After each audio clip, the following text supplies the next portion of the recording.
enti na make se kame ho na ye ni nkomo we na duru sia na mahu ne se we no ema de wom mema de wom bibia wom Duffys Health and Beauty se maka cho so wo mo ohema family minister wo mo dia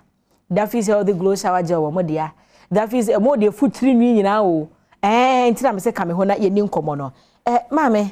ma che kwa ba na empombo ko de ma ne te se wo ba no mo se mi se de he ne ohema family minister na ne ye de he a onu ni oh wow very beautiful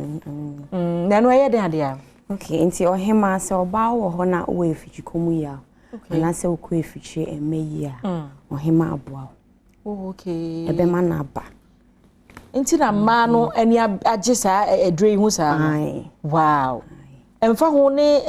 se wo menstrual problem en flow ye ana wa yase ye wo yade wadro ni ohema wadro ni wow de hi biem na wo ho ayo de bae nti Duffys de ye wo no bebre any skin care nso de bebre nti me de skin care ne be start ye wo shower gel e de mask skin bia nti obi wo ho no mo a wo ye kokopa obi wo ho ye ho no obi wo ho ye tuntum nti e ban in shades shade 1 for dark and chocolate skin, shade 2 for caramel and average fair skin, and shade 3 for akoko for nepa. Yeah, but more Duffys Health Glow Shower Gel no. More in 3 shades. In 3 shades. Nti emfa won say wo ye tuntum wo de wo ho. Emfa won say wo ye chocolate. Ye so ye color ne wo ho. E na wo mo ye kokko pa no. Omo so de wo ho. So de no mo ye ho ne ho so de wo mo de wo ho. Okay. Na se me bo wura baby e ton bie no a. Na me se me pe shower gel na. De wo ton ne be hwe me color. Na wa yi sama na e be fata me ama me. E de ama. E na enye se me na ne nkwan so ne wo ye wo nku wo ho no me no so e ba ne shades ne sa. Your body cream and your face cream. Oh, wow. In the same. And you won't call audience for babies 1 year and above. Yeah, but say my wife for na me ba na 1 year. 1 year. Did that me penny me dware healthy glow shower gel no. Na me sra nku na me use face cream no. Me ba na wanya 1 year no so mo wo. You want a shower gel and you want a body cream. And a shower gel no say oh e be a rashes. And I kwada suro heat won say rashes e gu ne ho nyina okay hygiene enu we ebe yiyi ni nyina ma skin na soft and it works so it works for all skin types okay nti ye wo omo shower gel and ye wo omo body cream e very effective ena na ma me hwe de esi suro he we no nti face cream ni we face cream shade 1 shade 2 wo ho shade 3 wo ho face cream den so mo obia skin tone no obia nti se wo fa shade 1 your shower gel body cream and your face cream your set wo edema ti me ba na me beto a o hwe me color no a ye benya me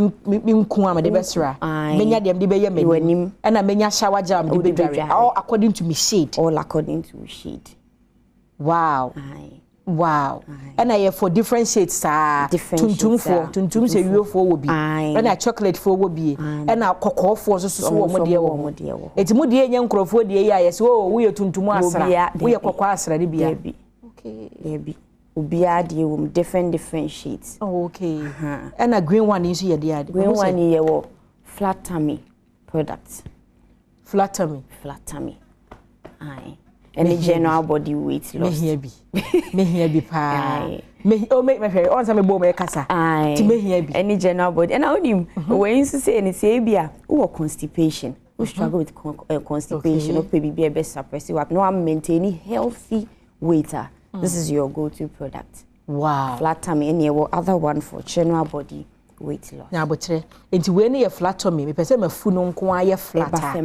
eno ye de Duffys snatched herbal tea. Yes. And over ho. And now why kese now pese wo general uni padua ni nyina wo so tea. Aye. And no so de we no so ye de nya Duffys herbal tea. Aye. Oh wow. Aye. Pejani eni ehwe. Pejani eni ehwe na aha. Enti de ho ye green no eye oyem pe. Oyem. And na de ho ye orange yes a wow pese wo slim whole body na yes pese maintaining healthy weight and so and so odie ne no oh wow wow na mani ajepa na me mate yi no shower gel na na de matiri nwifo na ne ohema family mesi na menim sese bebre ka ho sa ye wo bi nso obu owo acne pimples asay nanim any dark spots nti wo to shower gel body cream no face cream ye wo acne cleanser wo betimi ade aye wanim e be yi acne ni na if you nim na ma skin a reset skin kama na wo wi a your black spots cream nso a eno so say wo use face cream ni wi a na the black spots cream ni kakra aye baby I was acne timi ja dark spots na the dark spots in kakra aye so e be yi na ma we ni na aye kama wow and our hema nechi no so ne ye wo feminine cleanse for bar yes eyi and carboni if you it's for intimate hygiene emma hu nyina ye hwehwe am fine but a product ni nyina so emma etimi use bi emma no etumi use bi yes it's only feminine cleanse ne pe na ye emma nko ade okay ye wo herbal capsule any immune booster anti product ni de bebre okay wow I don't know minim say normal ne do so memu odesa enti apart from herbal wash no feminine wash no dia ka nyina mema nti samana na odi dware ne be matimi dwale bi yenyi obi enfim and they are all plant based I have a room kwani de ye ne Ghana ha Duffys health and beauty yankasa ne ye nyama ne bia ni mu epo say your skin here you kotonku afa be na hana ye kokko hana ye tuntum wonim so obi wo ho a wapokra ayesa na ye charge on body cream ni face cream ni ebetimi yi na ma on natural skin no aba e clear sunburns ni bibia nti jambotre ye mfa nsa ma tonku bi anyeme ama manya dark knuckles ma hanyina ye tuntum kotodwa ma ye tumwa se me call back to factory reset ana me beto mo normal papa bi betimi ma call back to factory reset ama me manya me normal skin tone se de me pe no oh and I say the problem to atwa wow ne ehwe me hu adaka ye siese no so ye de hia we na ye body cream no enku e de sra enku aye bi so na me te say because I didn't dare say a community packaging oh wow beautiful nti we ne yakokọ for de hye we hye 3 yakokọ for de pan you will share 2 wo ho you will share 1 de so wo ho ene esan so won kolade enkomo na ya mede obi pe location obenya no papa yi bi atofa he ne bi wo Duffys nsesia ye wo branches bi bako 7 Kumasi mienu Tech Junction ene Patase yesan so obi wo Takrade East Legon American House Ajirin Gano ebi was Spintex eminso wo Tema Community 4 behind Kingdom Bookshop and ebi nso wo Achimota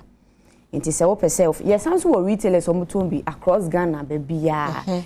nti se wo frɛ na ko me rua pharmacy bi a mehu wo hema family minister ne yes ye wo nkofo bebre a wo muton nti se wo de untumi locate ni oben wa wo frɛ yen a na wo chain bebia wo ti ani abo a ni oben wo ne number na wakwakuto bi wo no ho okay nti number ne ye say sisuma ye na nti number ne ye 020 251 4020 020 251 4020 ana 050 723 9640 050 723 9640 ufewa yebeboa okay enti no ye mo bo ne ma na mo se mo wo ne so ansa ne yakọ mo wo den ne den enti ye wo healthy glow shower gel body cream and face cream ye wo Hema feminine mixture herbal capsules feminine cleanse ye wo immune booster ye wo herbal tea snatched tea yes also wo acne cleanser and dark spots cream yes enti generally no ye any hair growth cream eno hia me ye nko gina ho hair growth cream no hair growth no ese mema dodo na pampa mu pa obia hair growth no obi wo so opese ogina beard no mo prepa enti ye ne no ho nkomo eno hefo na timi use emani be nyina to me use okay opese unwi wo dandruff unwi ni ntimi mfu okay o se be wabo ti na bia tutu anase bibi wo use a etimi boy ma unwi no mu nso emu ye dru kama na fu nkola nso to me use okay 1 year and above nkola ni se ne se ebia wo felisa no de kara frankuto kakra na wo de ayom chema wutini na na se ma wo ba na se be ba no pese ntinwi ne fu broma eno asa ba koto bi me na wo de ayom afra na me de aye nku a me de be fa ne chim na menunum okay say them producer aye word we chire we mte no gisem gisi hama no because say the worker say the nimu nwi ni nyina etutu no make you say me de me wo mi say me natural hair e de gusu no no na me feel ni say kakra na Duffys ya na me de fam eti am see ehia me no eno na me de fam etirim e na ama nwi no aye nice sa no okay na o say herbal capsules enso ye de ya Eba capsule ni se bia oba be ma wo infection okay to me use eba we betu ase ama ye ho atwa ye wo mate ye da sepa se na woni yedi nkomo ye da sepa ebusua na se we no Duffys Health and Beauty nkomo ne yedi no number ne go screen ne so no wo se wo fa na wo fra baby a mo enuro ni bi wo be wo bia no be kyerewo na wakotobi ye da sepa se wo hwe ye madam ye so ye da se mudi nu papa sei abreye enti ye beda Duffys Health and Beauty for ase se enu papa eti se ohema family mixture mo enku ade sra samna ye di dwade capsules a ye use oni nyina no